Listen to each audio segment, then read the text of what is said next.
જામનગરના ખીજડીયા પક્ષી અભયારણ્ય ખાતે વન કર્મચારીઓ પર હુમલો કરનાર 3 શખ્સોને પોલીસે ઝડપી લીધા.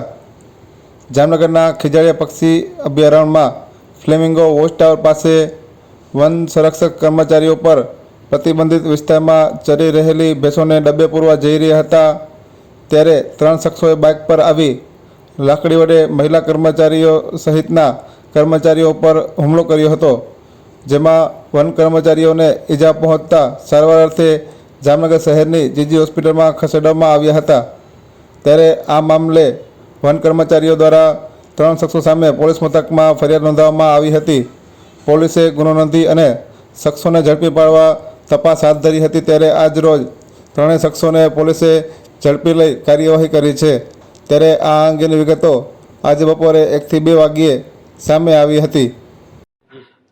જામનગર ગ્રામ્યના Panchkoshi A division police station વિસ્તારમાં આવેલા ખીજડીયા બર્ડ સેન્ચ્યુરી અભયારણ્ય જે છે તેની અંદર ઢોર ચડાવવા બાબતે માથાકૂટ થતાં અલગ અલગ 4 વનકર્મીઓને ઉપર હુમલો થયેલો હતો અને જેમાં અલગ અલગ 3 આરોપીઓ દ્વારા એમના ઉપર મારામારી કરી અને તેમની સાથે હુમલો કરવામાં આવેલો હતો.